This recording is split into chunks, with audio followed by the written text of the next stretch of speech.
Welcome to the Gaming Lounge Podcast, episode 28. Once again, I'm your host, Sebastian, and I'm joined by Dory. How are you doing, Dory? Hello. I got a cold on top of whatever I was dealing with before, but we can just pretend that I tried to go Super Saiyan and I lost my voice. All right, so we got a bunch of news this week, and we're gonna hit on five news topics? Yeah, five, including the Xbox partner preview, which just happened this week. So let's start with some news about Spider-Man 2. Spider-Man 2 was in both of our top five games last year, Yep. and I think it was my number one or number two. Number two, because Baldur's Gate. yeah, and then it were, but like we were all excited for the DLC that was apparently supposed to was like leaked like last year, but I guess it sounds like we're not getting any DLC. So some news. Insomniac confirmed that there's no additional story content coming to Spider-Man 2, even though the rumors seemed pretty definitive. Although I still think there's a Venom game coming out. I don't think that's shot down at all, Yeah. from my understanding. But there was some of the leaks looked really promising, and I was excited for where they were going. Especially one aspect. I don't know if I could say because it might be a spoiler, but I was excited to see it. Now we're not going to see it. Maybe we'll see it in Spider-Man 3. Maybe that's the reason why they're doing that. But the other big news is that it's coming to PC in January, which is exciting news, which means all the Spider-Man games will be on PC now. Uh, Yeah. is this interest you at all? Would you replay this on PC? No, I wouldn't replay it on PC. Yeah, I liked my time with it. I had a lot of fun. I almost 100%ed it. I think a couple of the missions held me back from getting the platinum. I think I did 100% it, but I didn't platinum it, which is a difference without distinction to me. But yeah, I loved this game, obviously. I'm really bummed that we're not getting DLC. It's I don't know. I don't know if it's like a reaction to the leaks, or it was always planned, or maybe it's in the Venom game, or maybe it's in the next Spider-Man game. Like you said, we don't really know. But it is a bummer either way. I was looking forward to more Spider-Man 2, but I guess we're not getting that. I don't remember if they said exactly like we don't have any current plans to do it, or we're never going to do it. It seemed like they said we have no current plans to do it. And I guess if they're like that late after Spider-Man 2 came out, it's pretty safe to say that they're not going to do it. So I think it's people reading between the lines, but it seems pretty clear, I guess, at some point. Yeah. So I definitely will pick it up again on PC. I'm dying to see how it plays in ultra settings. It already looked great on PS5. So Yeah. I'm excited to see it on a 4080 PC. So yeah, the PC version of the first Spider-Man game and Miles Morales looked great on PC. So this game should look even better. So yeah, I'm excited to play it again for sure. And January is not much coming out, so it's a good time to to swing back in to Spider-Man. All right, so let's move on to our next topic, which is some news about Hazelight Studios, who created It Takes Two, which won Game of the Year a couple years ago. So Joseph Fares is he hinted at a new game. He gave his the initials, which is SN. Now people were speculating that it might be called Space Nation. So we'll see, but he did confirm that it is a co-op game. So he's continuing his line of co-op games. That's just like bread and butter. Yep. It Takes Two was a fantastic game. Yes. My top 10 game retrospectively. Yeah.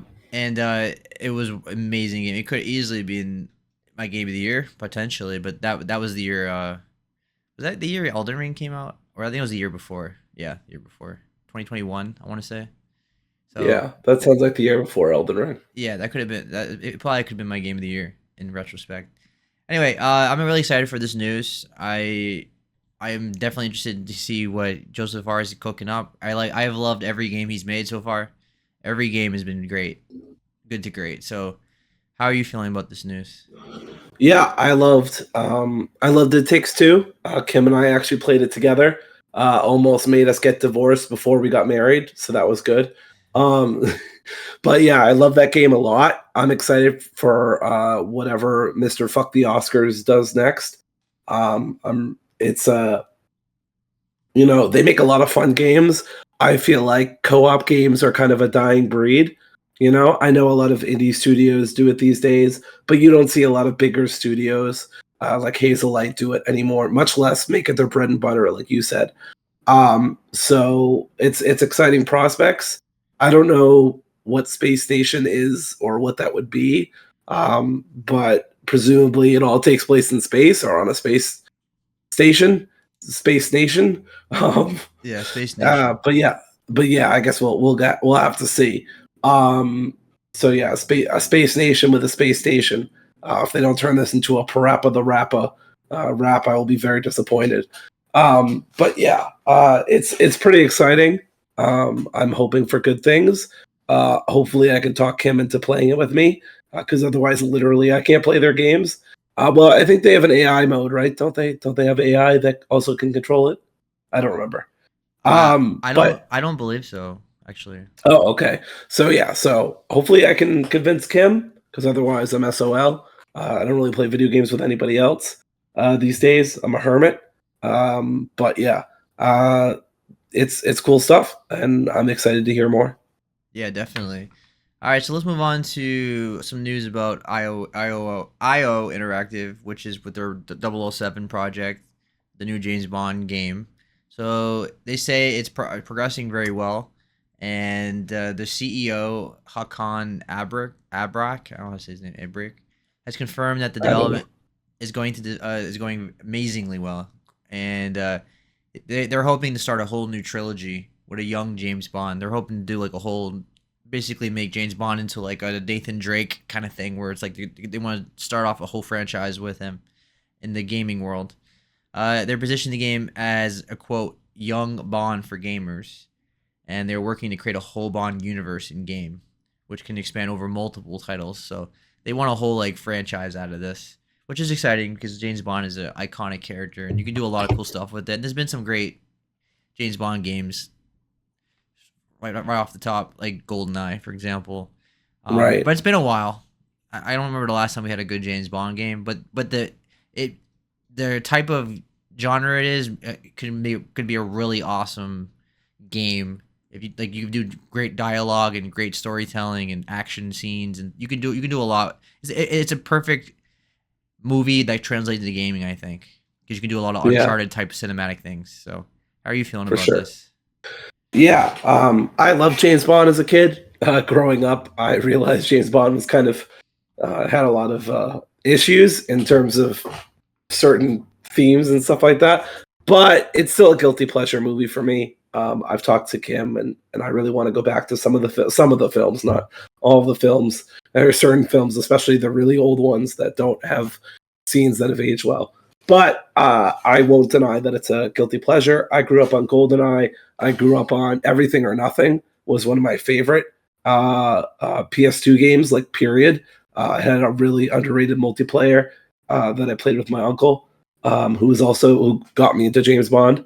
Um, I used to watch the movie marathons that they had on Spike TV back in the mid 2000s. Yeah, I haven't played a James Bond movie since probably Everything or Nothing.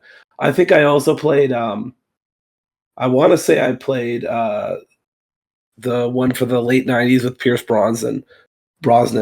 But besides that and GoldenEye, I didn't play a lot of James Bond games, but I did love Everything or Nothing. I thought it was really fun, had really good gunplay. The story was good. It was like an expansion of the movie, or I think it was an original story actually. I can't remember, but it was really good. And then I've dropped out since Casino Royale with oh geez, what's his name? I can't remember his name. Daniel The Craig. guy, Daniel Craig, thank you. The guy who's in the wow, my brain is not working today. But yeah, Daniel Craig, who now plays a detective in Knives Out. Knives Out. Thank you, Jesus, can't think of anything today. And I love those too. But yeah, Daniel Craig was amazing in that movie. But I never really watched the sequels, which kind of got a mixed feedback from from the community.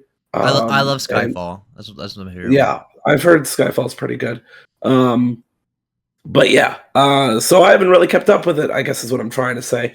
But I would be so game for a new James Bond game that would, be made by IO. I love Hitman. That's no surprise or no real big announcement there. I've talked about Hitman before. One of the few stealth games I really jive with. I really enjoy.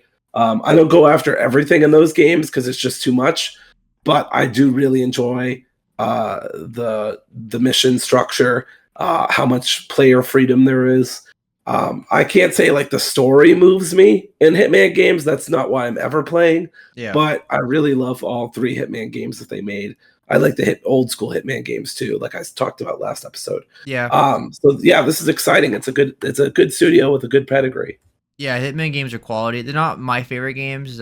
I prefer the older Hitman games than the newer ones. I respect the creativity of the new ones. But IO Interactive is a good studio, and I think they'll do a good job with this IP for sure. Hitman is similar to James Bond in a lot of ways, so it translates really well. They have experience with this kind of thing, so exciting news. The idea of a franchise is cool. All right, let's move on to some news about Clair Obscur Expedition 33. So Dory and I have talked about this in the past, and we're both excited to play this game. Every time we see it, we're impressed by the visuals and the gameplay. But we finally got a confirmation that it's coming out in spring 2025, which normally means March or April. So that's what I would think was coming out. Sounds right. Yeah, and it's coming to PC, PlayStation 5, Xbox Series S, and day one Game Pass, baby. I'm so excited about that because I would already pay $50 for this, but now I don't even have to. Yeah. And as we mentioned before, it's a turn-based RPG that's very high quality in terms of the graphics. It's from a French developer called Sandfall Interactive. Oh. And it follows a group of heroes called the Expeditioners as they embark on a journey to defeat the Painteress and free humanity from a grim fate. So the big news as well about this game is the huge star-studded cast that we have. We have Charlie Cox, who's Daredevil. We have Jennifer English, who was in Baldur's Gate 3. We have Andy Serkis, which is in a million movies. He's Gollum, and he's in the Planet of the Apes as Caesar. And then we have Ben Starr, who was Clive in Final Fantasy 16. He's at the Game Awards, and the light flashed on him. You're right. Yeah, amazing. So it says the narrative promises to explore themes of sacrifice, survival, and hope as players encounter powerful enemies and mysterious forces along the journey. So, Dory, how excited are you for this game? I think on a level of 1 to 10, I'm about an 11.5, conservatively speaking. No, I'm really excited. I've already talked before about how impressed and blown away I was by the trailers. The characters look really good. The combat looks incredible. Obviously, it's got like that Persona kind of UI aesthetic, but they do it in a different way that I think is really cool. Yeah. I've mentioned before, but a lot of the people up top have their favorite games listed on their studio website. One of those people have Kingdom Hearts 2 listed, so I'm already like all in on this game. It's just, it looks so promising. I'm really excited for it. They've said that it's a $30 game, and it's about 50 hours. Is it really $30? Which for me, 50, sorry, reverse that. Okay. 30 hours, $50. Okay. That's crazy cheap if it was $30. Yes, I know, right? That'd be amazing. Yeah. No, but 50, which I feel like is still a really good deal. They said they're a small team. They're, double A-ish studio, and they don't have the budget to like do this massive, 80-hour Atlas game, which we'll talk about later. Which is fine. I think it's great that there are shorter RPGs. I think we talked about this before, but I mean, Visions of Mana could have been a shorter RPG. It could have been a 20-hour RPG, and I think that would have been great for it.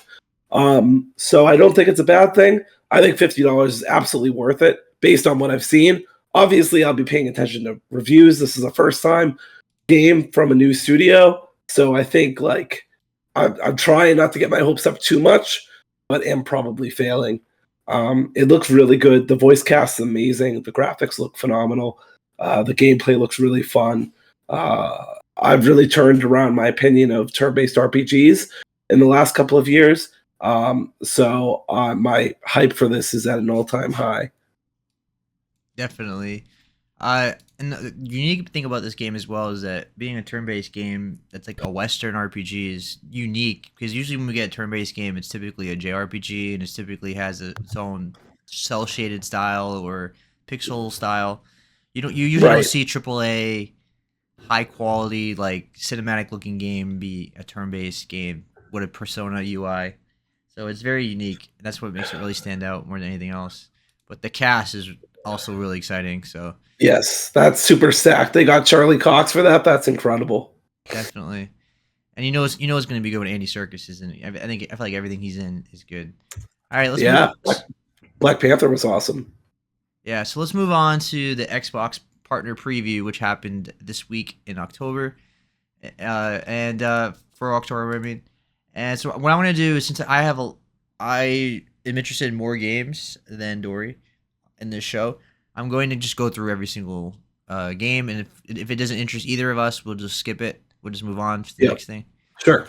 So let's start with the Alan Wake 2 Lake House DLC.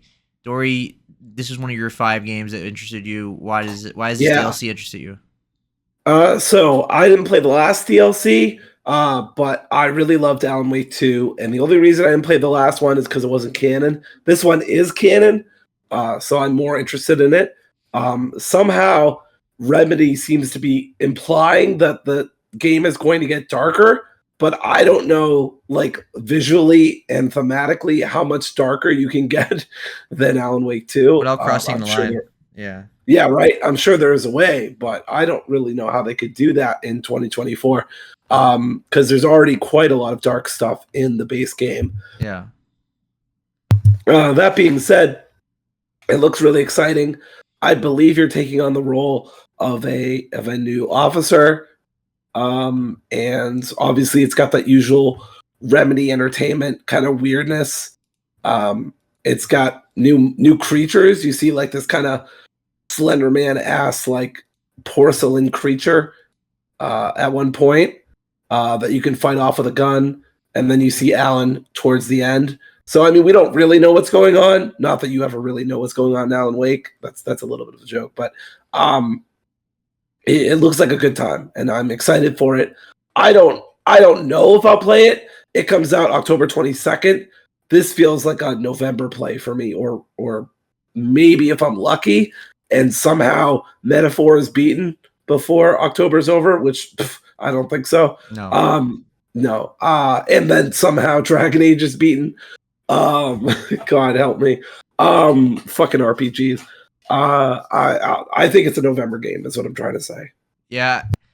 It doesn't personally interest me right now just because I have so many games to play right now. It's just too much. There's too much. I don't know why. I mean, I know why they came out with this game in October because it's spooky, but it just feels like October's too loaded for this. Yeah. It's just one of those things. Like, it's good. The people that really want to play are going to play it. So Alan Wake's not exactly a giant system seller. So you just put it wherever it works for you and go from there. Yeah. In fact, Alan Wake 2 did not sell that well at all, really, and Remedy's been having some issues financially. I hadn't heard that. That's unfortunate. Yeah, because it didn't sell. Alan Wake 2 didn't sell as well as they hoped, and it doesn't help that the game's not on Steam at all.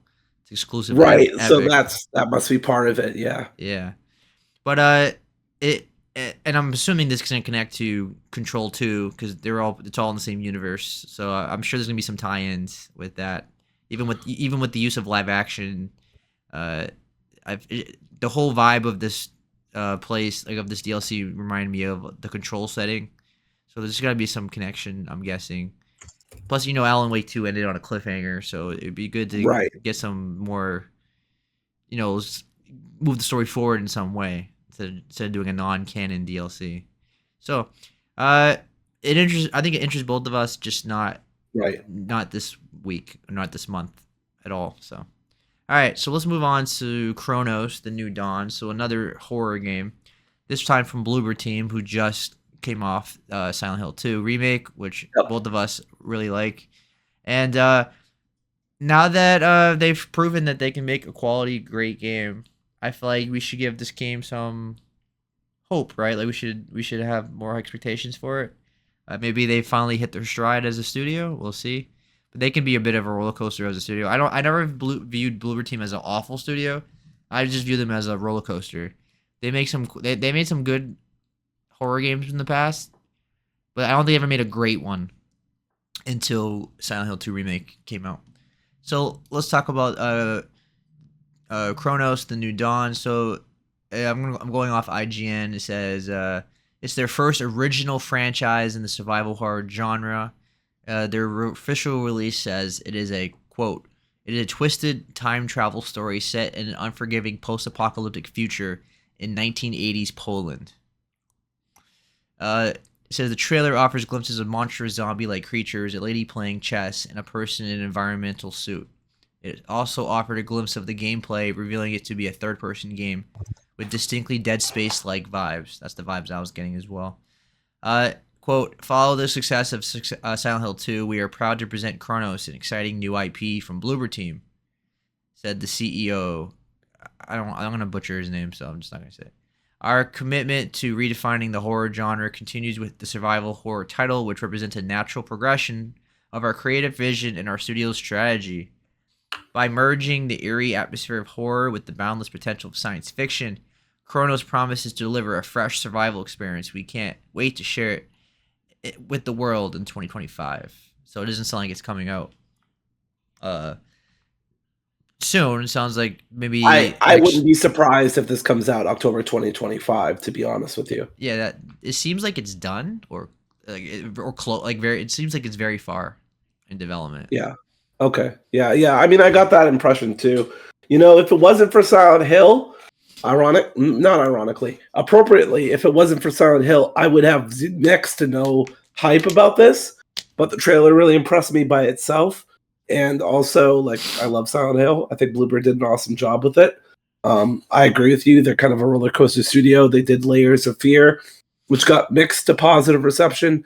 Then they did the second one. Then they did Observer, which also got mixed to positive reception. Then they did The Medium, which did not do well.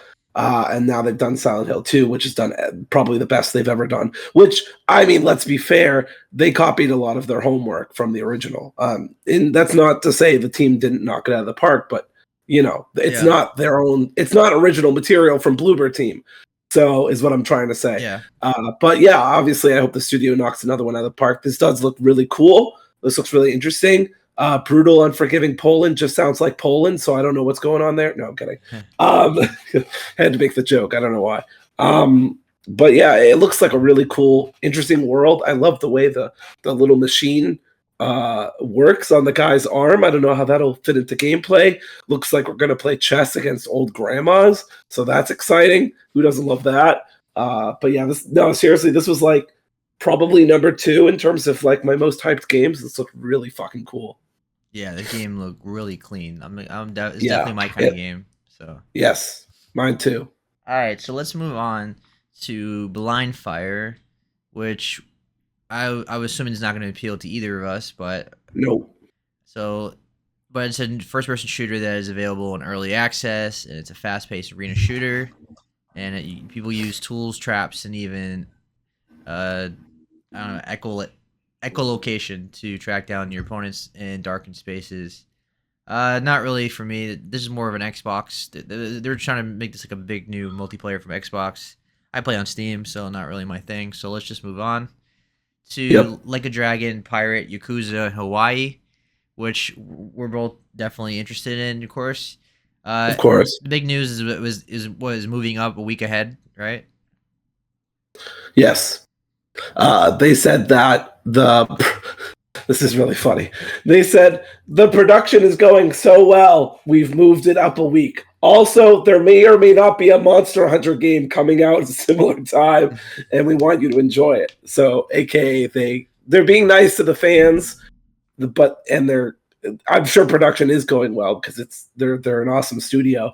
And and they reuse assets, but in a very like functional and responsible way is how I'll put it. Yeah. But I did think it was very funny. People in the comments were like, yeah, they just don't want to get in the way of Monster Hunter. Studios are never that honest about avoiding games. Like they usually like come up with some reason why they're moving it. But yeah, no, and props to them for being honest. I mean, they say that the production's going well, but then the director immediately says, "Yeah, also Monster Hunter's coming out like that week, so we're just gonna like move out of the way of oncoming traffic." You know, I'm paraphrasing. He doesn't say that, but so this is awesome. I get to play this fucking awesome game that's basically a sequel to Black Flag. I don't think there's been any other pirate games that have come out recently that were delayed for like 10 years. So this is really exciting. And I'm super excited. The combat looks so fluid. You can design your own ship. You can put Majima in like different clothes. I mean, I'm sitting back. This is cinema. I'm excited as fuck. Skull and Bones, but actually good. Exactly.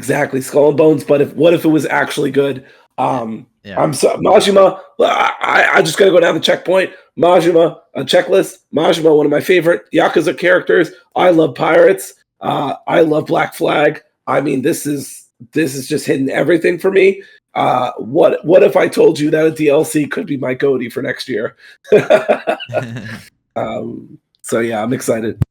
And is it coming to Game Pass? I didn't see that. I don't know. But I played it on PlayStation, so I'm buying it either way.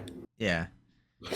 Yeah, I don't know if I'll get it day one, but I'll definitely get it for sure at some point. You know what's funny? I think the first time we talked about this, I said I was day 0 or day -1. Turned out that was true because it's coming out a week earlier. But yeah, I'm day 1 for sure. I mean, unless something crazy, unless they announce like Kingdom Hearts 4 coming out in February, like I'm locked in. You know what I mean? This is exciting for me. Definitely.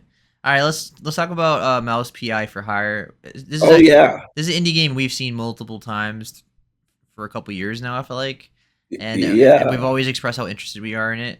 It's basically like the combat reminds me of Doom, like with the grappling hook and everything. But like in like old 1920s cartoons, like it's like Mickey Mouse if you were shooting them violently with a gun.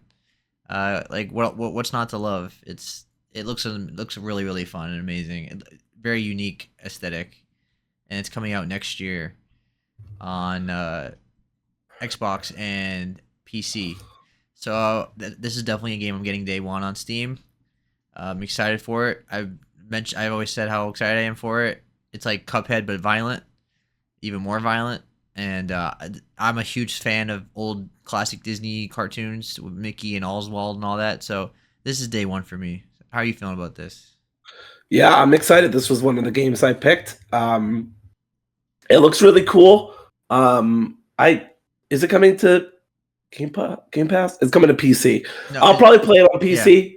It's not coming to Game Pass. Well, yeah, it's not coming to Game Pass, but it is coming to Xbox Series X and S and PC in the 2025. Yeah. I love the aesthetic so much. Timeless River from Kingdom Hearts 2, which of course is based on Steamboat Willie from Disney, is one of my favorite levels in Kingdom Hearts 2, maybe in Kingdom Hearts. Actually, I love that aesthetic so much. Fuck those cars. Those cars suck. I have, in fact, my Steam profile picture is that Sora from that. From that world. So. Yes, for sure. Yeah. It's so good, and yeah, but this basically captures the spirit of kind of old timey, animation. I think it's really exciting. I'm really looking forward to it. I hope it's good. I'll pay attention to reviews. I'm not day 1 necessarily. But if it gets even 7s and 8s, I'm probably there. Yeah, I'm day 1. I'll get it on Steam for sure. Yeah, this is my kind of game. All right, then they showed Subnautica 2, which I never played the first one. I heard good things about it, but I just had never played it. But it's a survival game that people really like, and it looked cool. It's not my kind of game. I'm not really a survival fan, so it's not for me. But definitely interested in me. I mean, it definitely looks cool, like the aesthetic. I mean. This one is coming to Game Pass day 1. It sounds like this is also come out in 2025, and it has co-op with players. It says the co-op features players that have been requesting for years and will finally make its debut in Subnautica 2. So this game has co-op as well. So Not for me, and I'm assuming not for Dory either, right? Nope. All right, so let's Nope. move on to Animal Well, which Animal Well is one of the best indie games of the year. It's a Metroidvania. It has a really cool aesthetic. Fucking done by Donkey. I couldn't get over the fact that I was hearing Donkey's voice during an Xbox showcase. I was like, this has got to be a fucking rib. I mean, I knew obviously that it was his company and he published it. I love.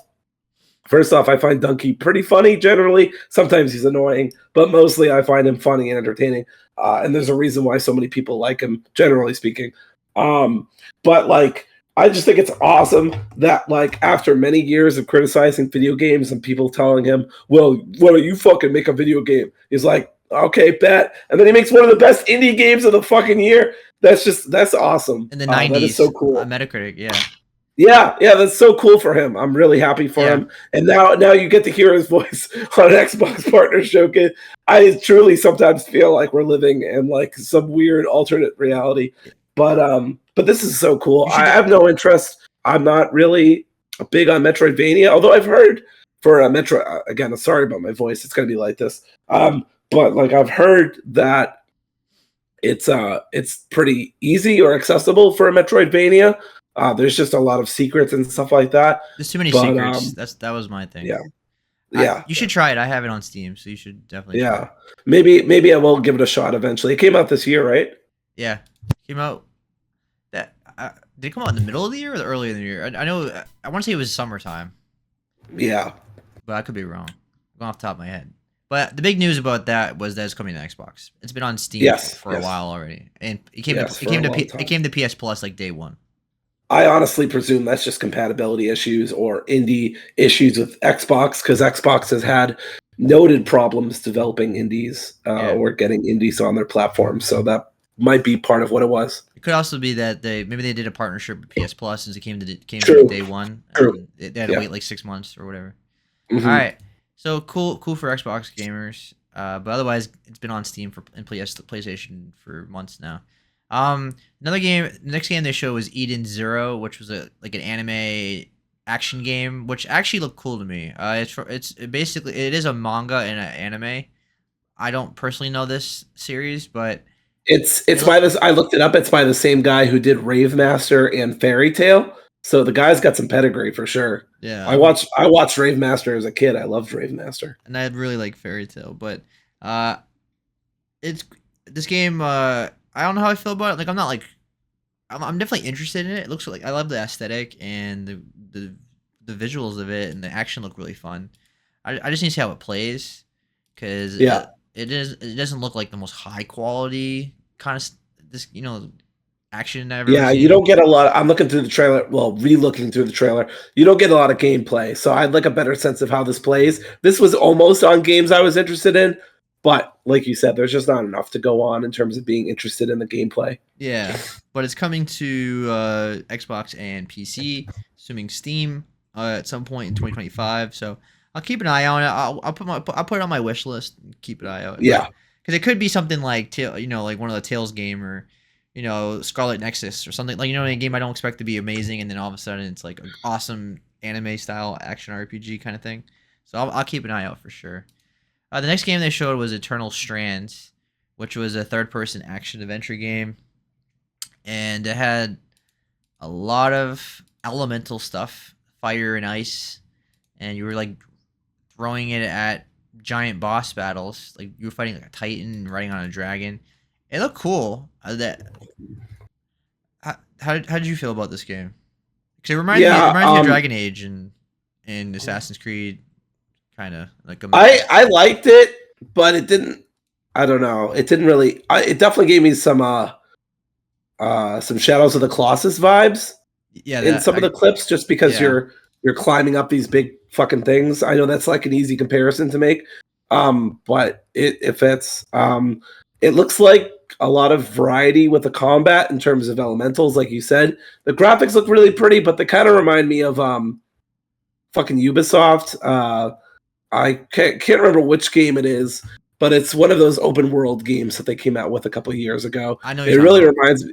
What's that? I know the game you're talking about. I forget. Yeah, yeah. It reminds me of that game. I can't. I played the demo for it and wasn't impressed. Immortals, But Immortals, Phoenix Rising. yes, yes, yes. Exactly. Immortals. That was my first thought as well when I first saw it. I was like, this reminds me a lot of that Phoenix Rising game Yes, that I played on yes. Ubisoft. I beat it on PS5. Like what? Did you like it? Yeah, it was pretty good. It wasn't the greatest game. Yeah. It was very much so inspired by Breath of the Wild because Right. Of it was course. basically an open world game with the same aesthetic and it had a shitload of puzzles. It was one of those like physics Yeah. puzzles. It So looks cool, but I don't. I can't say it moves me. You know what I mean? yeah, I don't know. I'll keep an eye out on it, but yeah, Yeah. not something I'll probably play, but we'll see. Yeah. Yeah. But it's coming to Game Pass in 2025, and it's coming to Xbox, and I'm assuming PC. It's PC, so I'm assuming Steam as well. So I'll put it on my wish list, keep an eye out, and see how it does. But it doesn't look amazing to me. So all Yeah. right, so let's talk about Mistfall Hunter, which was like a Souls-like game. Another Souls-like game. It's all the rage right now. Yep. Right off the bat, very much has that dark, edgy, dark fantasy style that's very popular right now with with Dark Souls and Elden Ring. And this game looks really fun. Actually, I'm really digging this one. I love the whole aesthetic of it. I just love the tone of it. Uh, the gameplay looks fun. I like the variety. I like you play as like a berserker kind of guy, and then you play as like a mage, and then you play as like a range character. Even if it's not like the greatest looking game, because I know the camera angle is very close to the character, so it gives me like usually those kind of games are not great. But like this game looks like something to be fun for like $20 and just have a blast. Play your friends or whatever if it's co-op or I don't even know if it's co-op, but it just looks like a fun game to play. Overall, like I'm digging a lot of it. How you feeling about this game? I, I've started to dip my toes into Souls. Like this is not. I feel like this was not a game that really spoke to me. I don't think it looks bad or anything, but it didn't really move me. We'll talk about a Souls like a little later on that really actually moved me in terms of just how impressive it looked. This looked really. I hate to say it, very generic to me. Um, Well, Maybe you can say that about all Souls like at this point. I felt like I was watching a knockoff Elden Ring to some extent. I don't mean any disrespect to the studio or anything like that. That's just the vibe I was getting. I'm sure it's doing its own thing to some extent, but I couldn't help but just get plain old like frames from soft Dark Souls kind of vibes. I mean, yeah. yeah. It doesn't even play like a Souls game. It just looks like a third person action game. Like, I mean, and that's a little rant I want to go on. It's starting to bother me that every single fucking, I think maybe I've said this rant before, but fuck it, I'll say it again. It does kind of bother me that we've all forgotten about hack and slash games in the early 2000s that were just fucking hard as shit. You know what I mean? Like, they just were really tough, hard hack and slash games, and they weren't Dark Souls, yeah. They weren't. But now that Dark Souls exists and everybody's got to make a Souls like, it's just like everything that's like Ninja Gaiden is suddenly a Souls like. So and I'm not saying this isn't a Souls like or whatever, but it does get a little bit confining, a little bit suffocating at times. It's like not everything's a fucking Souls like. Right, I agree. Yeah, but anyway, that's just a small rant. I think this has cool stuff, but it's probably not for me. Yeah. It definitely interests me. It looks fun. Not something I'd probably play full price for, but it definitely. I don't care. But being generic never bothers me. Like if it's a fun game, it's a fun game. I think innovation can be overrated sometimes by people. I agree with that. But we'll see. Once again, I'll put it on my wish list, check it out, and then see how it does. But and I'll play it. I'll play it when it's on sale. All right. So another game they showed was Wheel World, which I like the aesthetic of it. Not my kind of game personally. No, not mine either. I was really waiting for that. They were like race, and I was like, okay, what else? And then they're like wrench, and I'm like, oh, my first thought was that letter game that came out a couple years ago. Yes, yeah, yep. The Seasons one. Yeah, the Seasons, the letter, yeah, something like that. Yeah, because it has the same kind of like aesthetic to it, and yes. But like making it a full on indie, like full on racing game was definitely interesting. It caught me off guard. Yeah, Uh, it did me too. Yeah, but it's made by Annapurna, so that it's probably gonna be a quality game. But it just doesn't not my kind of game. Just doesn't appeal to me that much. for sure. Yeah. So you have anything else to say before we move on? Not really. I love the aesthetic, but it's similar to you. It's not for me. Yeah. All right. Then they showed Phasmophobia, which I never personally played, but people love it. No. But the main thing about that, it was coming to Xbox. It's mainly been a PC game. And then they showed Legend of Babu, which gave me major Kana vibes Yeah. with the staff and everything. I really dig this. This is like my kind of game, like the third person cinematic game. It looks really cute. Well, it looks really cute, but also looks really fucked up. I meant to say Babu, the dog, looks really fucking cute, really fluffy. Yeah. And I love fluffy dogs. But yeah, I almost put this on my list of games I was interested in, but it's like barely a 1 minute trailer, and I just don't know enough about it gameplay wise. I got enough vibes, I think, from me personally from this that I can see Sure. what kind of game this is. This is like a third Yeah. person adventure game.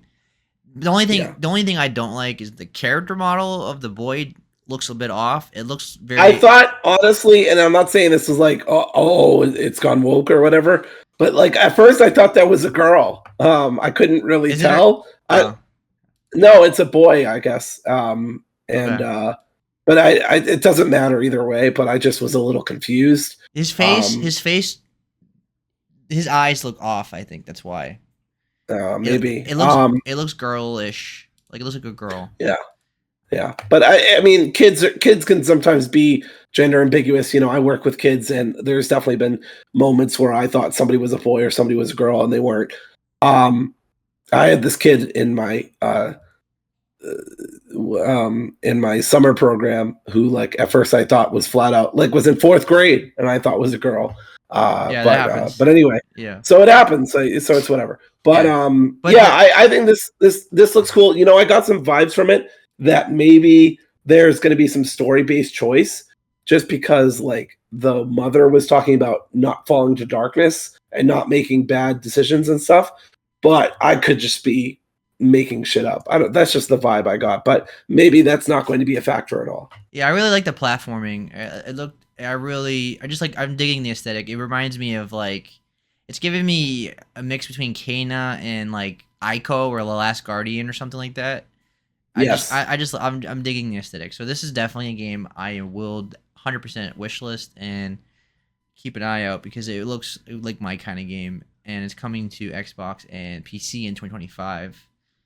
All right, then they showed Wu Chang, Fallen Feathers, which another was it Souls. This is a Souls like game, and Yeah. which we already talked about that genre. But this looks like it basically looks like a Black Myth Wukong. Like, I know people were saying we have Black Myth Wukong at home, and I was like, you know, you're not completely wrong, but it also feels kind of racist to like paint everything with a broad brush in terms of being Asian. But I get what people are saying. This was actually, funnily enough, my most hyped game, just because the combat looks so fucking good. which is funny. Just the Go ahead. which is funny because what? Because 2 years ago you would have never said a game like this. No, I know. I adapt and evolve and mature, and I also get sick. Yeah, I mean, it looks so fluid. It looks so stylish. The animations look really crisp. The combat looks really fast paced, which I like. Yeah, I mean, definitely shares some stylistic similarities with Wukong, but I mean, you're playing as a woman, not as a monkey, and you also get to like use a wand as a gun or as a flamethrower. You get to use like these lightning attacks. One of the flower attacks kind of reminded me. I know it's kind of a deep cut, but reminded me of the flower keyblade that you get in Kingdom Hearts 3. The finisher that it does, where it shoots out beams everywhere. So that was kind of cool. Yeah. It just looks really pretty. And the combat, I just love the way the combat looks, honestly. So I am keeping my eyes out for this.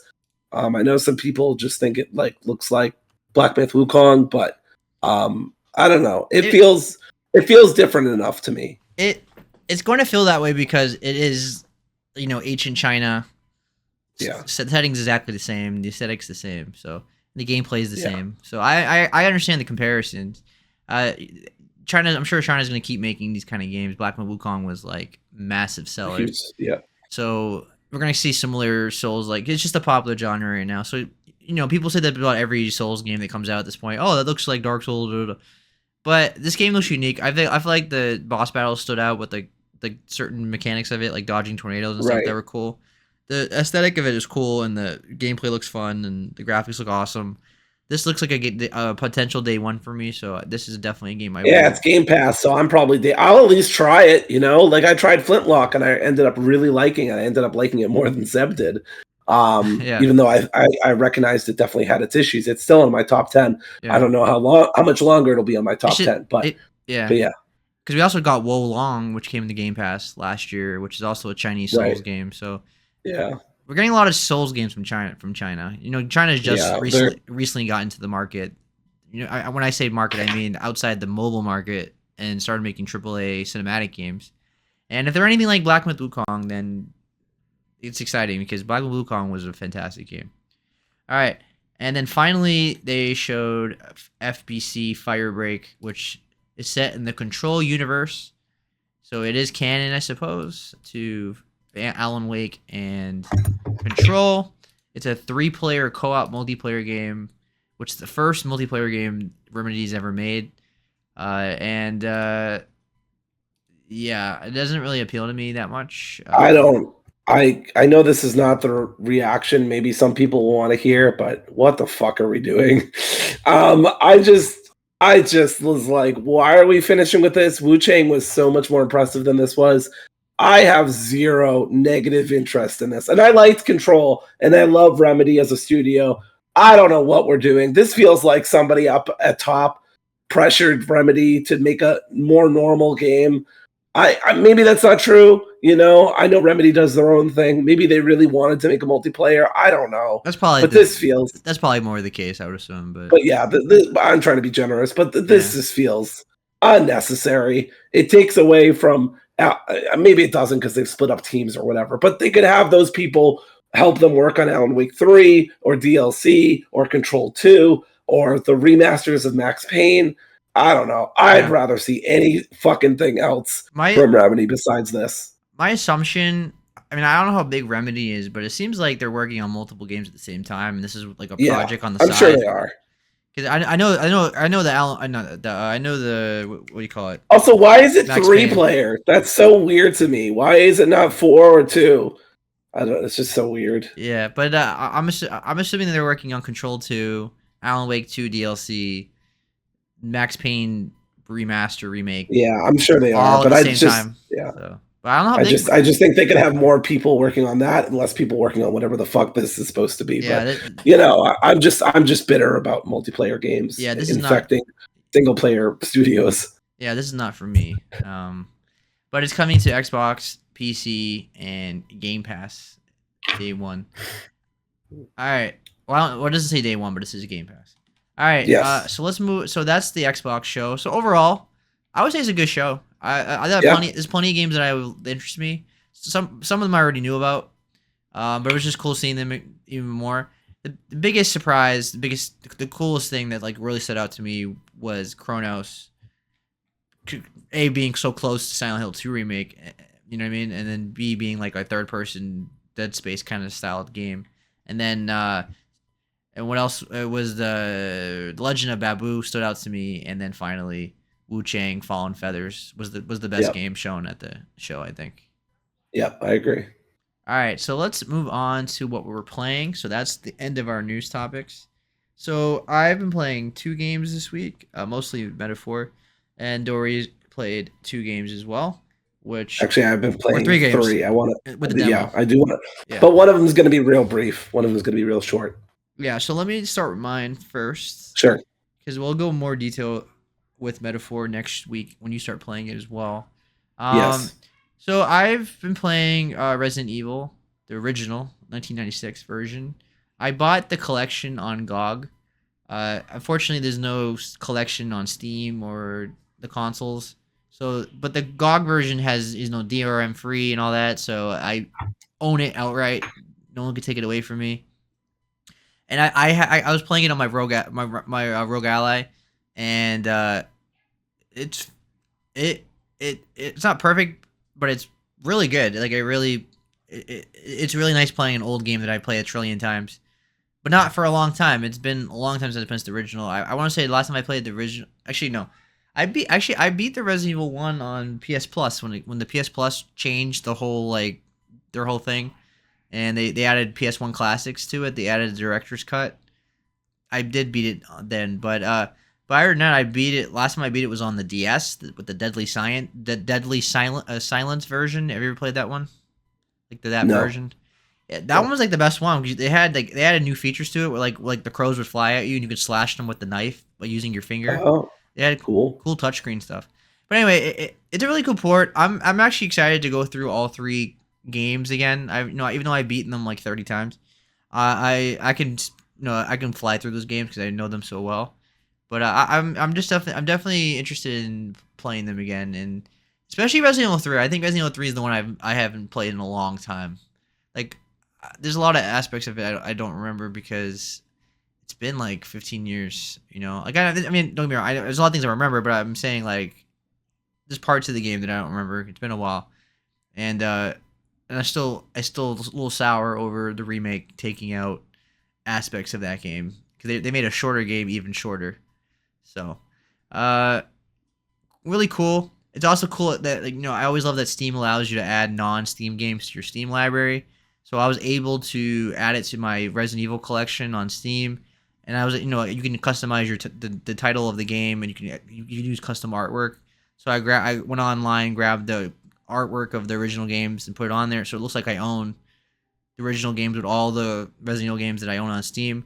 And now I think I've owned every single Resident Evil game on Steam, like every single thing you can buy on Steam. Nice. I now own every single one. So Resident Evil is my favorite franchise in the world, and I'm very passionate about it. We've talked about like a whole retrospective on this show, uh, like I want to say in the springtime, because that was like their anniversary. So yeah, Resident Evil is awesome, and I'm enjoying playing it on my Rogue Ally. I could have played it on my Steam Deck, but like Steam Deck has Linux, and I don't feel like going through a bunch of steps.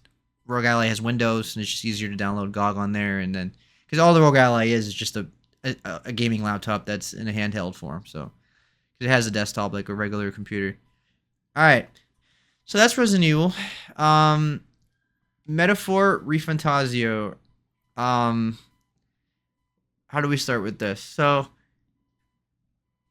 Astrobot was my game of the year for quite a while. Let's say a month and a half, because it was like early September, and then before that was Final Fantasy VII Rebirth for most of the year. But Metaphor is my game of the year now, Wow. which is not super surprising. But this would be the first time that a Persona game would be my game of the year. Or maybe 2017. I'm trying to remember what came out in 2017. Persona 5 could have probably was my game of the year, but I didn't think of game of the year back then. I just whatever it was whatever. I didn't start doing game of the year stuff in my head until like 2018. I want to say. Anyway, this game is fantastic. It got 94 on Metacritic. It's one of the best games of the year. It's the highest rated game of the year, tied with Astrobot, and it deserves it 100%. But it's like Yakuza. It's really high quality, but it's not going to appeal to everybody. You have to very much understand that this game is a very narrative heavy, dialogue heavy, lot of like a lot of text boxes game. It's very similar to Persona. It has the calendar system. You get punished if you make the wrong decisions and waste time or whatever, that kind of thing. But it does change some things up in the formula, like with the archetypes and in the strategies. We can move characters from the front lines and the back lines and all that. But it's very much so it feels like a Persona game. So don't expect major innovation in this game. If you love Persona, you're going to absolutely love this game. If you don't like the Persona series, this is not a game for you. You're not going to like it. And you also need to understand game is very, very long. And if you're going to play this game, either you plan it to play it in the long run and you just play it here and there, or you're gonna be putting 80 hours like nonstop into it to beat it, because this game is very, very long and a lot of dialogue. Um, my perhaps my biggest criticism of this game is the fact that there's some pacing issues. There's times where there's just too many tutorials and menus, and the story starts dragging a little bit. It's like, can we move along now? It's like it doesn't really need to be 80 hours long. It can be like 50 hours long or something. But that Persona is similar to that. Like, characters are fantastic. They're so memorable. I love them. I love the interactions. They feel like real people because you get so much, build up and everything. But it starts dragging because of that at times. So all I'm saying is be careful. Know what you're getting into. This is a very much so a Persona type of game. So if you don't like those kind of games, this is not for you. Like the same thing with Yakuza, right? Yakuza games, very narrative heavy, a lot of dialogue, a lot of cutscenes. Yeah. Not everybody likes that. If you don't like that, you like gameplay, very focused gameplay games, it's not for you. So just be careful what you're getting into, is what I'm saying. All right. In terms of the story, that's pretty much my only negative for this game. But it's not a big negative, but it's something you should keep in mind for people that are listening. All right. In terms of the game, the positives, which is amazing positives. The story is good. Is it the greatest story I've ever played in a video game? No. It's pretty standard. It's a typical story of like, guy wants to be king and he kills the king, that kind of thing. But the characters are so awesome and well developed. Especially, I really like Hulkenberg, which is like the elf lady with the red hair. She's become like an icon this year. I see a lot. I see her profile a lot on social media. And then I love Hazeme, which is like a mouse character. A lot of people really like him. Really cool characters. I love the protagonist. I love Stroll. Like, they're all awesome. It's an awesome cast. The one thing about Persona games and Atlas games in general, cast is always fantastic. Like, these make the whole game, is the cast. They have great personality. They all feel different from each other. They interact really well. They play off each other really well. It's a great cast. Just like a Persona game. And and then the UI, arguably the best part of the game is the UI, right? The UI is just incredible. It just jumps out to you. Again, Persona does the same thing. Persona UI is fantastic. Atlas just knows how to do UI. It is incredible. Other games look so boring in comparison, like turn-based games especially. Yeah. It is so flashy. It's really cool. I really, really like the UI. And then the gameplay is a turn-based RPG. It's Persona, but it has archetypes. You can change your character to whatever you fit: mage, healer, knight, kind of thing. You know what I mean? It's very fantasy focused. You can have a tank build. You can have a healer build. You can have a DPS sorcerer kind of build. It's up to you. The archetypes are awesome. There's definitely some that are OP compared to others, and people are gonna just pick those ones. Just keep that in mind. Which ones would you say are really good? Well, I haven't gotten to the. I cheated a little bit. Looked at the guide just to know like what should I be looking out for and that kind of thing. Right. But there's some. I won't say because it's a spoiler. But there's the ones ones at the end game are like OP, like completely. Yeah. Okay. Broken. So, but like in the beginning, I have the protagonist as a healer because the other two characters were very much so knight, strength, endurance build characters. Like their strength and endurance is really high. And so I just made the protagonist, whose canon name is Will, to be a healer type of character, but he also does well as a sorcerer mage kind of character. So, but the archetype, I really love the archetype. Like I said in Visions of Mana, I really like that kind of style of gameplay where you can change your character's whole class and mix and match what you like to do. It's really fun. It's one of the best parts of JRPGs. And I don't even think Western RPGs ever really do that. It's always like a JRPG thing. But it's really cool. Like I said, I love the front line and the back line thing. You can move characters in the front line, take most of the damage, have the characters in the back, like the support characters, healing in the back and things like that. I feel like that's new. I don't recall that in Persona game. So that's one of the things that stands out from the Persona game. I keep saying it's a Persona game because it basically is. And which is awesome because Persona is one of my favorite franchises. And then this game has a lot of side quests, like a lot of content. Like this is why this game is very long. Each day on the calendar, this is a shitload to do. Basically, you're on a mini map, and you go from point A to point B. There's always a cursor on the map, but there's always like vendors and quest givers and things like that all around the area. And then the main focus of a game like Persona as well is the relationship builder. You get stronger and make progress through building relationships, which is exactly what Persona's like. You go on a date or whatever, or you talk to a character. You do something that they like. You build a certain stat, and you get better there. So it's tied to relationships, just like every other Persona game, a lot of Atlas games. And what else? And then the soundtrack, one of the best soundtracks of the year, absolutely incredible. It should be. I'll be upset if it's not nominated for best soundtrack of the year at the Keeleys, because it is absolutely fantastic. This year is loaded for great soundtracks. I'm kind of on the fence of who I want to win, but this game definitely has a case. And I really like the art style. Of course, it's Persona, so I really like Atlus's art style. They have a really cool, unique art style. There's certain franchises like just stand out. I always like the uniqueness of JRPGs. Like I like how Dragon Quest and Final Fantasy and the Visions games and Persona all look different from each other, even though they're all JRPGs. So Atlus has their own style, very similar with the UI, very similar with the way they do their as soon as you see it, you know it's an Atlus game. So overall, it's a fantastic game. It's my game of the year now. I think it will be game of the year because I don't unless Dragon Age or like Indiana Jones blows me away. I don't foresee those games beating that for game of the year. It's just an amazing game. But just like I said multiple times, just know what you're getting into. If you like Persona, you're gonna love this game. And if you don't like those kind of games where there's a lot of dialogue and all that, you're not gonna like this game. But if you got sick of the Persona series being in a high school setting and being a student and all that stuff, good news for you because this game takes place in a fantasy setting.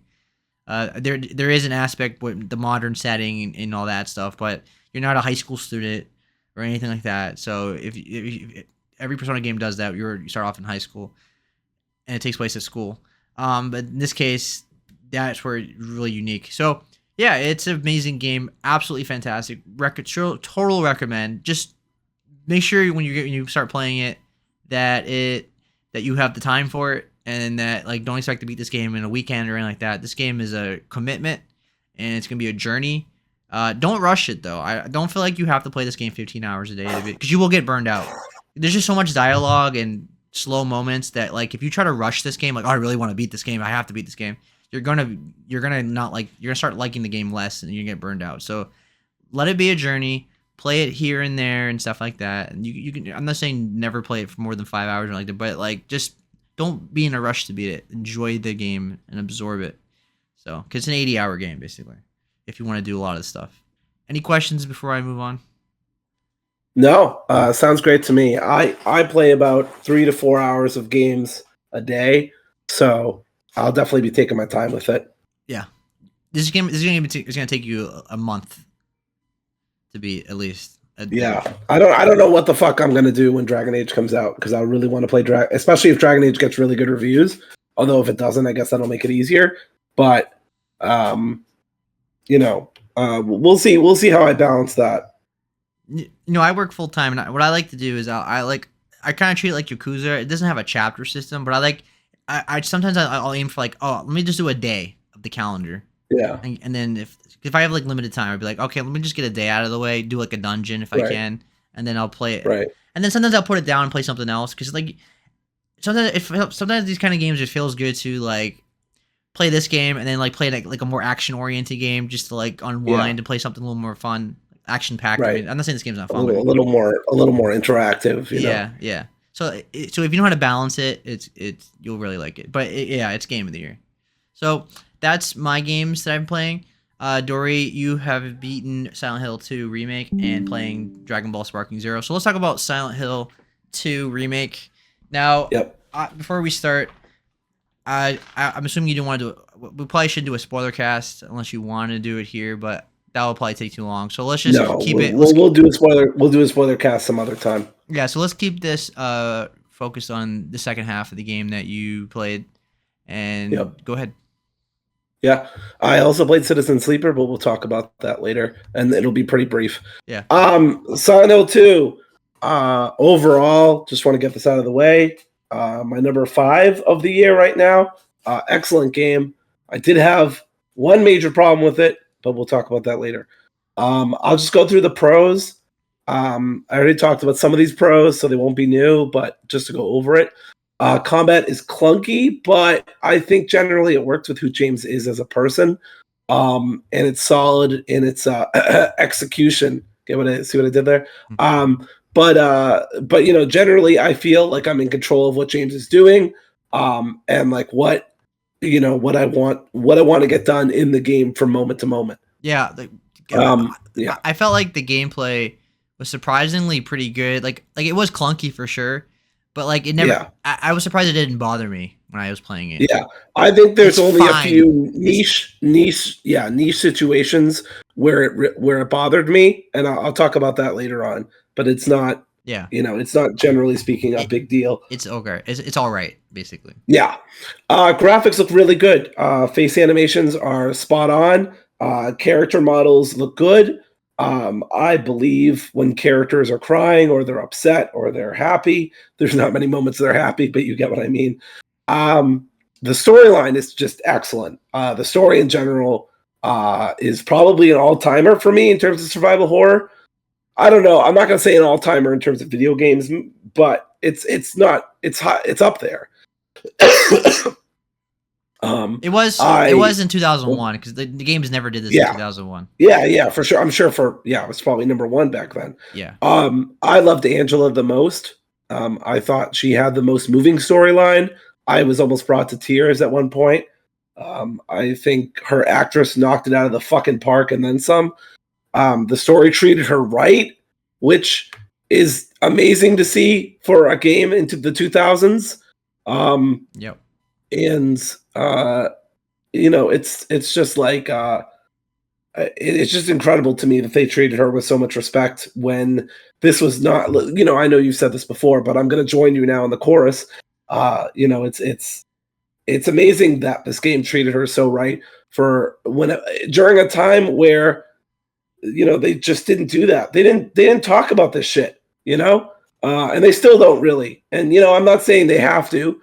But it was really cool for Konami to do that, and to treat Angela, just to give you one example, right? This is kind of a weird example, but bear with me. The Teen Titans TV show, right, has this character named Tara and the character named Slade. In the original comic books in the 80s that Marv Wolfman wrote, Slade was not a good guy. I mean, he's always not a good guy, but he's really not a good guy, especially with Tara, if you know what I mean. And she's like 16 or something. And it makes her look like it makes her look really bad in the original 80s comics, which DC has since either had to ignore or retcon so that Slade is just a normal creepy guy and not that kind of creepy guy. I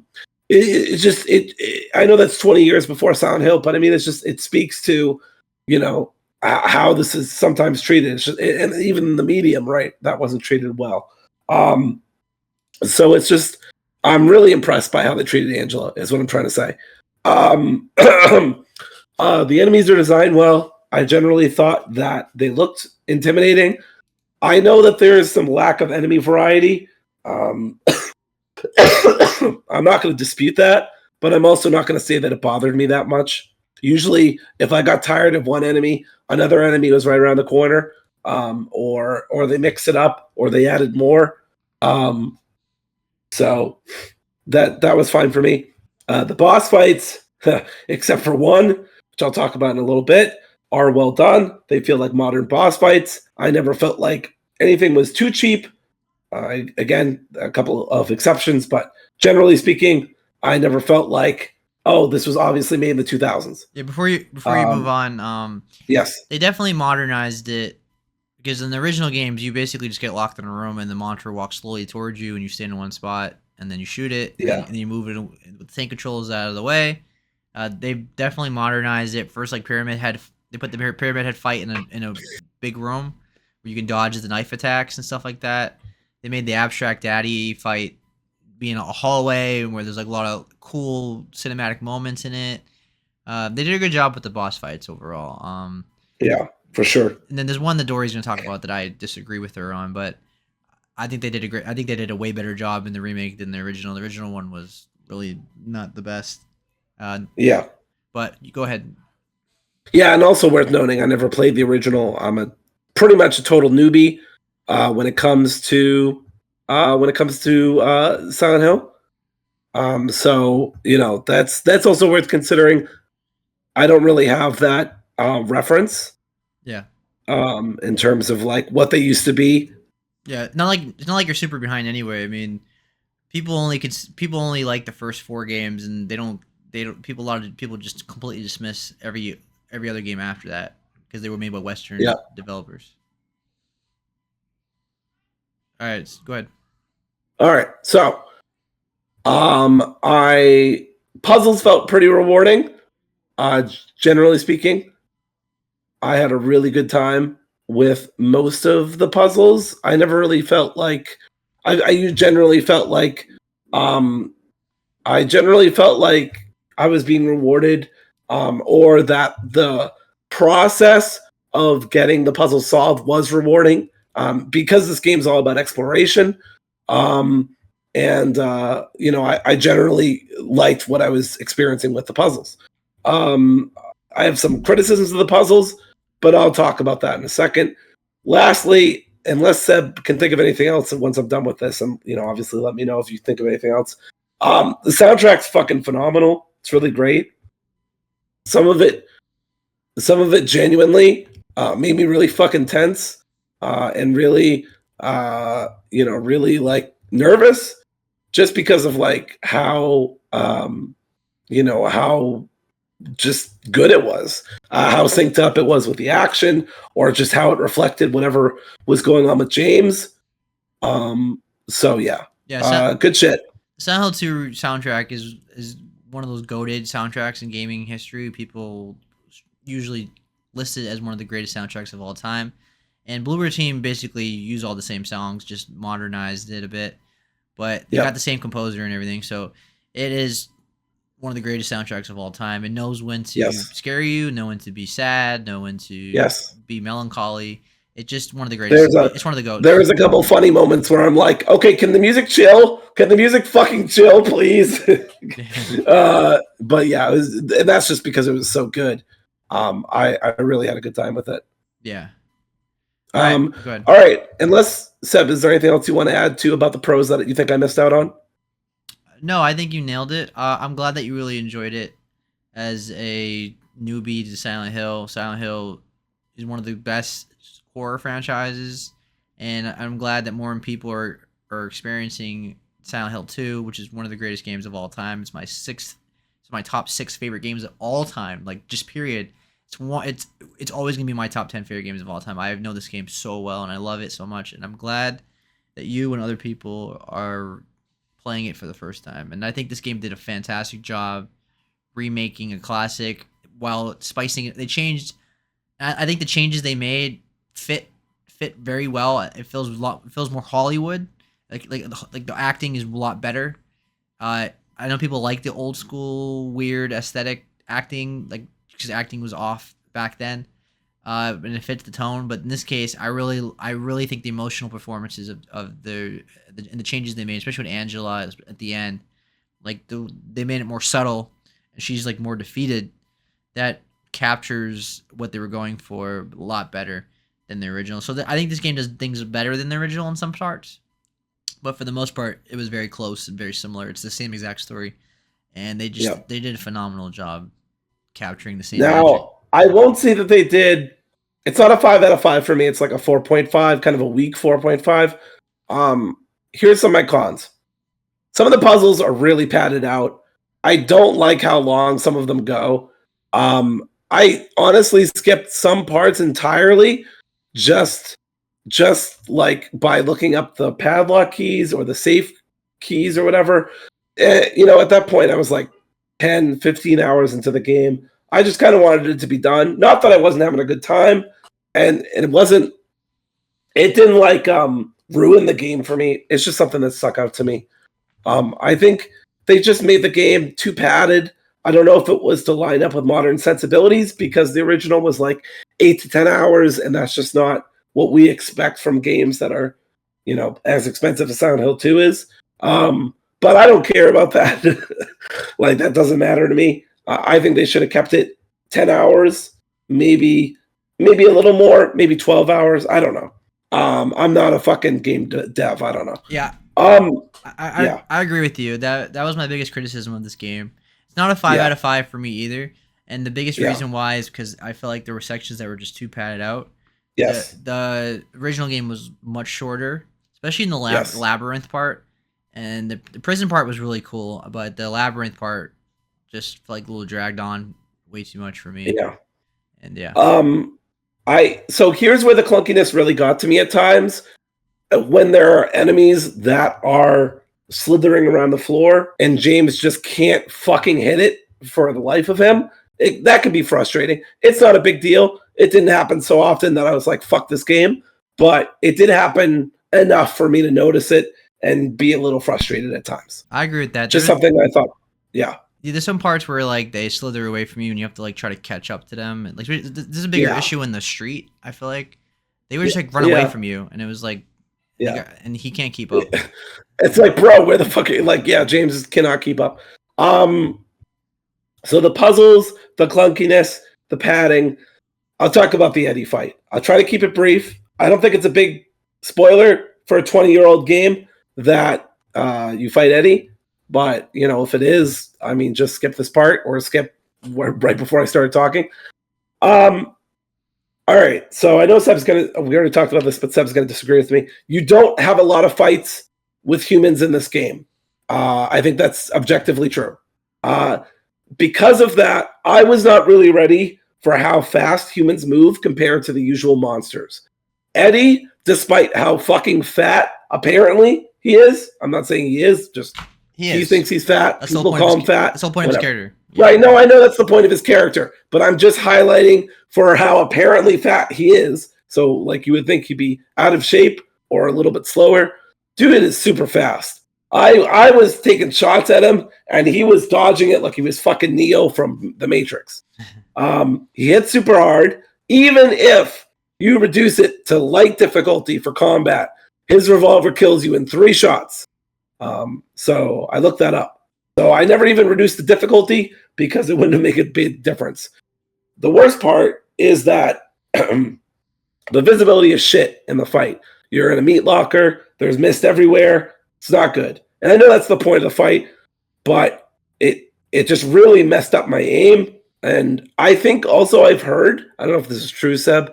I know you have your doctoral, but I've heard from some players that he has like shaky hands during that fight because he doesn't want to kill Eddie. I don't know if that's true. I just saw it in a Reddit comment. Maybe it's bullshit. I don't know. I think that might be an excuse for the gameplay, but I would argue that it is true. He doesn't want to kill a human being. Right. It's different. It's a different experience. Now I know the visibility thing. You're supposed to wear earbuds for maximum hearing. Didn't really help me. Now what did help me is that I hid out until I lured Eddie into melee combat. I dodged his melee strike. I timed it with my hearing, so that did work there. And then I hit him a couple times, pumped him full of lead, wash, rinse, repeat. Now, my aim was fucking terrible. I don't know what the fuck was going on. I had never had so much trouble aiming in my life.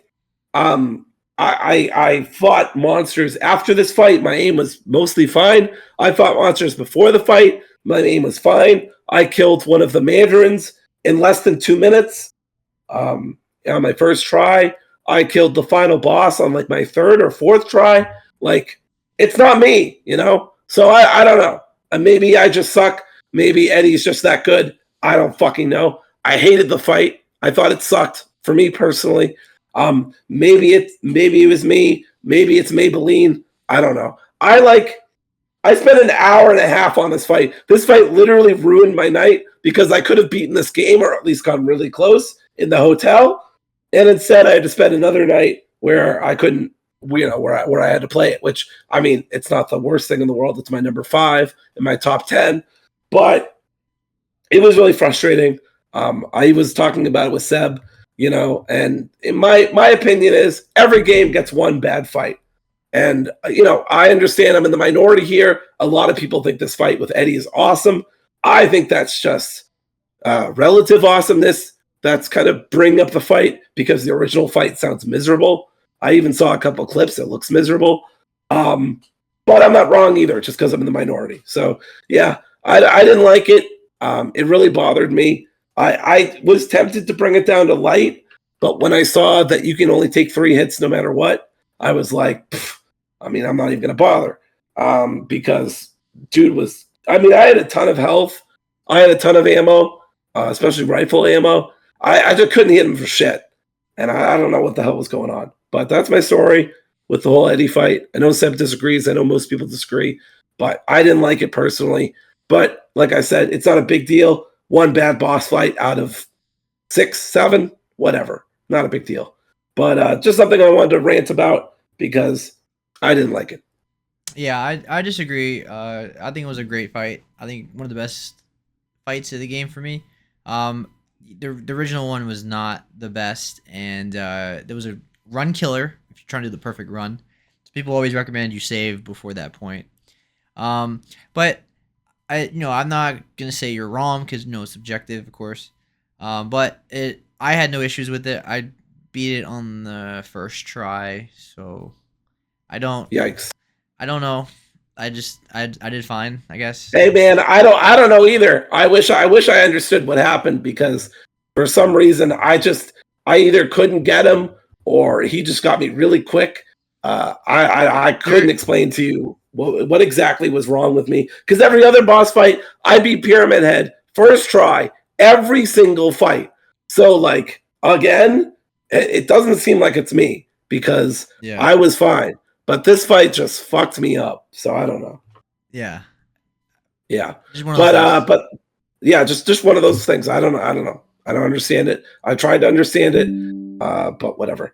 But yeah, that's everything I have to say about Silent Hill. I've been going on about it for like 20 minutes now, so I got pretty much nothing else to say. But I loved it overall.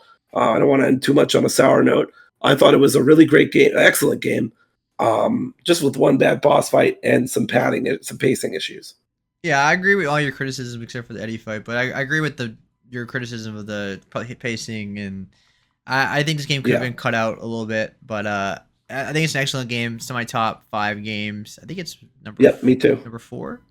It is an amazing game. I'm blown away how good it was. I didn't expect it to be as good as it was. It was good, but it was like fantastic good. It was that level of quality. They just did a great job recapturing the magic.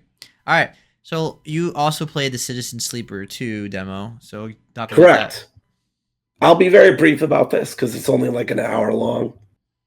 I love Citizen Sleeper. It was one of my favorite games of 2021. I want to say I'm not gonna look it up, but I think it was 2021. If you like Citizen Sleeper, you're gonna love this game. Pretty much the same fucking thing.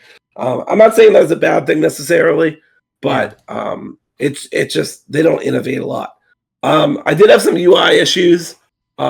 You press the explore button to go to the ship, but you press the map button to go to the outer map. I thought that was confusing. Yeah. I kept trying to hit the map button to explore the ship that you're on, but that was the wrong button. I don't know. It's just a minor thing. But when when you have so much of your game based on clicking and pointing, or even pointing and clicking, it adds up. I will say that the writing and art style and music, all beautiful. As good as it was in the first game, if not better. The big difference now is that you can take out these things called contracts and you can hire a crew. Crew. Sorry, I sound like a teenager going through puberty because of my laryngitis. But you can hire crew, not Terry Crews, unfortunately, but you can hire some people to come with you on contracts, and that makes multiple dice rolls and kind of complicates the gameplay a little bit in fun ways. It's not a big change, but it's nice.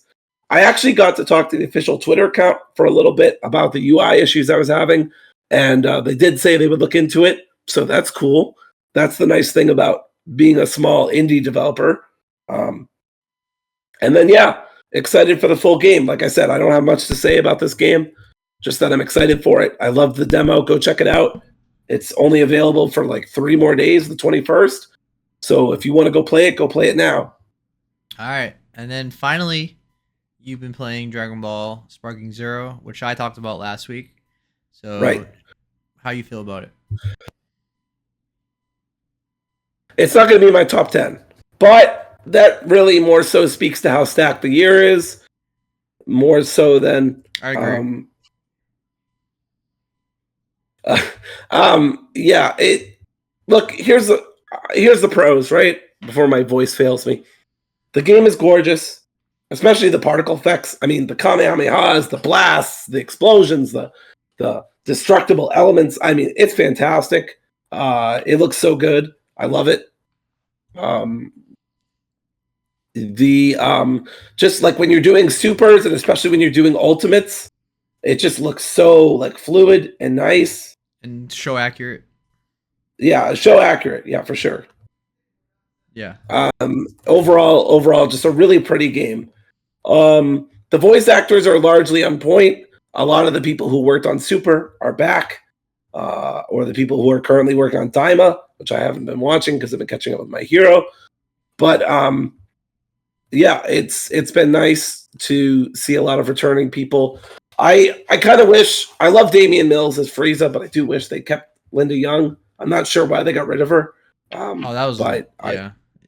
I know that was a lot. I think Kai, they got rid of her, Yeah. right? I feel like with Kai, they got rid of her. But they replaced her with Chris Ayres. He passed away. Yes, and then unfortunately he passed. Yes, exactly. So rest in peace. Chris Ayres did a fantastic job. Damian Mills is a fantastic voice actor. I'm just a sucker for Linda Young. I mean, I grew up on her voice acting. I did too. I personally like the new voice better, but I think I'm also I'm accustomed to it now because it's been like what 15 years now. Has he really been doing it for 50 for Damian Mills? I mean, or 15 years? You mean Linda Young hasn't been involved? Yeah, she hasn't been involved since like the 2000s. Yeah, I'm just a sucker for her. I just love her the voice she gives Frieza. But Damian Mills gives this really, and I feel like he's explained it before, a really aristocratic kind of tone of voice for Frieza. Very like mocking and proud, and just like he's very good. Let's see. Oh, the combat, right? Kind of important for a fighting game. It fucking rules. I mean, it's awesome. It gets you pumped up. It's fun. I don't really always understand it, and I'm not always good at it. I'm not ashamed to admit that I'm a button masher sometimes. I don't completely understand how it works. I did the tutorial. I did most of the tutorial anyway. And I even check on the controls every now and then. But I mean, I've also been winning on story mode by and large. You know, yeah. I've done about 80 matches, and I'd say I've won about 70 of them first try. And some of these matches are pretty tough. So I feel like I'm okay, but I'm not great or anything. Yeah, this game has a very steep learning curve. Yes, for sure. I don't really care to understand all the ins and outs. I may have cared more when I was younger, but that was like 17 years ago. So, you know, my priorities have shifted. Let's see. Music is good. It doesn't like amaze me, but I liked it. I'll talk about some cons. I don't like the story mode. I don't think it's very good. I think it's lackluster. Seb and I kind of disagree on this, but I really play these games to relive the anime. For me, growing up, that was why I played these games. Now, of course, I love the multiplayer. I love playing these games with friends. I think that's awesome, an important part of these games. But I'm going to be real honest. I didn't have a lot of friends growing up, and much less friends who, A, like Dragon Ball Z, B, had the systems that I had, and C lived close enough for me to play with them. And I was a kid, so I didn't have a car. So to me, it was tough. It's not like it never happened. I have some really positive memories playing the original Budokai series with a friend, and also playing Budokai Tenkaichi with a friend. But mostly, I played these games by myself. And so the story mode is really what I enjoy about these games. That said, the animations during the cutscenes are not done super well, which is wild because it's an anime game. They just kind of look kind of dodgy. I'm not saying they look terrible, but they look rushed. Speaking of rush attacks don't feel nearly as powerful as they used to. It feels like enemies can just block them. I mean, they can just block them. Now, they do waste some ki doing that, but I always feel like enemies get back their ki in like a second, so it doesn't really feel like a big punishment. It feels like it should stun them or some shit to do that, but it doesn't. And also just sometimes rush attacks just completely miss because of elevation. Now, obviously, you can use that as strategy. Sometimes that can be really cool, and you can like outflank your opponent. But other times it just feels janky, and I end up getting hit from behind or something. And you can't do jack shit when you're getting hit from behind in this game. You can, but it's difficult to pull off. Yes, exactly. And like I said, I'm not great at this game, so basically there's nothing I can do. I will say some of the fights are poorly balanced, but that feels anime accurate. And also, Tenkaichi was never about balance, so I don't really care. Doesn't really bother me. I will also personally brag that the Great Ape fight only took me 3 times. I think Seb only took you 2. I want to say. Yeah. Or maybe. Yeah. So not as good as Seb, but I was very happy. Absolutely cheesed the shit out of it. Just hit him with Kamehameha. I cheesed it, yeah. Yeah. Well, you have to cheese it. I mean, it's broken. Yeah. It's intentionally unbalanced. Yeah. Bullshit. Yeah. I will say there's a giant fight you have to do during the Tournament of Power. I guess Ultra Instinct Goku is just built different, or Super Saiyan Blue or whatever. So I just beat the shit out of him, and it didn't matter at all. I don't find, generally speaking, I feel like this game, this story mode's just undercooked. There's a lot of fights that aren't there. For example, with Gohan, there's a character model for him as a young kid, like not as a teen or a preteen, but like a little kid, and they just do jack shit with him in the Namek Saga, which is appalling, and the Saiyan Saga, which is eyebrow raising at least. Some of these exclusions are just puzzling at best and baffling at worst. Some of these stories are just it puts Dragon Ball Z Abridged to shame, is what I'm trying to say. It just feels so rushed. It really feels like they didn't even want to do it, but felt like they had to. I just don't really like it. And it's really, ultimately, that's what brings it down for me. It's kind of like Seb said, it's an 8 out of 10. Maybe I have different reasons for that, but I agree with them overall on the score.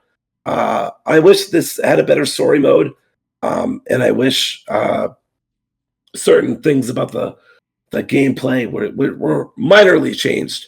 But overall, it's a great time. I have definitely yelled from excitement because of how cool something I did was, or I did something that was like anime accurate to whatever happened in the show. So it's a great game, but it's not making my top 10. Yeah, it's not so much that I disagree with you, because I agree with everything you said. I just don't. The only thing I just don't hate the story as much as you do. I think it's passable. I think it's fine. I think it's not. It could be definitely better. But I think where we disagree is, or not really disagree, is just more of like the multiplayer is where this game is all about. It's the story mode is kind of irrelevant in the grand scheme of things, because this game is more about playing with your friends and playing online and stuff like that. And the story mode is kind of I feel like the dad from Fairly Odd Parents, where I was like, if I had any, because I have no one to play with couch co-op wise, and also we're both sharing the game. And if I got it on PS5 so that we didn't share the game, we wouldn't be able to play it. So it's just like it's kind of SOL. Yeah, because like I put, God, we put like 300 hours into Tenkaichi games. Because my friends all had PS2s, and we just all played it. Went to my friend's house. We'd like rode our bikes there and played it together all the time. Like, it's all we did. Just play Yu-Gi-Oh! And then we'd play Dragon Ball Tenkaichi games. Nice. And yeah, my memories with these games, which are awesome games, my middle school days were dominated by multiplayer of Tenkaichi. So multiplayer is where this game shines. Like, I have adult friends that play this game, and they want me to play online with them and things like that. So the multiplayer is what this game is all about.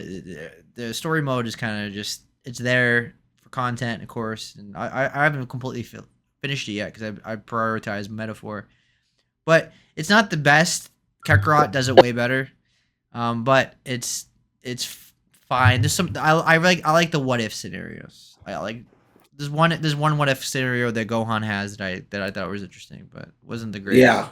I haven't seen that one yet. Another thing I haven't been doing the sparking episodes by and large. That's the best part of it. No, I know, but I don't really care to like beat, because most of it's about beating enemies really, really quickly. I don't need that kind of stress in my life. I'm not about that. It's not that hard. You just cheese it. Yeah, I just don't care enough, I guess. And I mean, I'm always trying as hard as I can. I'm not trying to cheese it necessarily, but that is the best part, I do try to beat it, as quickly as I can. I've only got one sparking episode, and that was with the mentor one with Piccolo and Gohan. I thought that was pretty cool. I liked it, but I wasn't like, oh, all the effort was worth it or whatever. I just thought, that was cool. So the one sparking episode I've seen, I was like, yeah, whatever. But yeah, I don't get me wrong. I'm not saying it's trash or I hate it. There's just a lot of decisions I don't agree with. Just little things that add up. You don't get the father-son Kamehameha with Gohan, which I thought was abysmal. He doesn't even have that as his finisher. At least I didn't have it as his finisher in the Cell arc. It does finish that way, but it's through cutscenes. So it's just, I don't know, it's fucking weird. There's just a lot of weird choices that I don't agree with. There's some, I know this seems minor, but like Vegeta blows up Jace, but he doesn't get a fight with him. Vegeta fights Ginyu, but he doesn't get a fight with him. Vegeta skips the Saiyan saga, so you don't get to beat up Krillin and Gohan, which I thought was like, that would have been cool. Take the villain side. I know you get to do that with Goku Black, but I don't know. There's just a lot of decisions that Bandai made here. I just don't like. But again, the combat's the most important part of the game. It's a great game overall, and I'm still having a great time with it. I'll probably just do all the story modes, unlock all the characters, maybe play as Hit and Kid Buu and Ultimate Gohan, who are my favorite characters, in various modes. I loved doing like various modes when I was a kid. I remember in Tenkaichi 2, you could go on Korin's tower and you could like fight your way all the way to the top. I thought that was really cool, but there's nothing like that here, but that's fine, whatever. But yeah, I don't know. I know I'm like, a lot of what I'm doing is griping, but it's mostly just the story mode I don't really care for. The game itself, the core gameplay is very good. And the feel of it, like a Star Wars game, is very Dragon Ball Z. It feels like a Dragon Ball Z game. So yeah, 8 out of 10 for me. It's a great game, but it doesn't really, it doesn't blow me away or anything like that. Yeah, I mean, it's understandable. But are you gonna try online at all? I don't think so. I don't know. Is that free through Steam or what? Yeah, it's PC online's free. Right. See, that's how disconnected from shit I is. I don't know. Maybe I'll try it. I just feel like, honestly, I'll get my ass kicked because, again, I'm not very good at the combat. That's just not my idea of a good time, personally. Yeah. So it's just different priorities for me. Gotcha. All right. Is that everything before we wrap it up? Yeah, that's everything. All right. So that's our show. Thanks for watching. Next week we will talk about Metaphor in more detail because Dory will be playing it as well. Um, are you getting it on PlayStation because you played the demo on PlayStation? Yes. Gotcha. All right, so we'll talk about that in more detail, and then we'll do a Halloween topic because that would be, I believe, that's the week of Halloween. Yes. I believe so too. Let me double check. Yeah, I'm not sure. I want. It's not. I, It's the week before, but we won't that's true. have. Yeah, we won't have it until the 2nd of November. So Yeah, so Halloween will have already passed. gotcha. Well, it's that'll be our last Halloween topic. I didn't do a Halloween topic today because there's just not enough time. Unless you wanted a 3 hour Yeah, show. we've already talked for like almost 2 hours and we didn't even do a Halloween topic. So All right. So thanks for watching, everybody. You have a good night and take care. I'm Peace. sorry about my laryngitis. Hopefully it will be gone next week.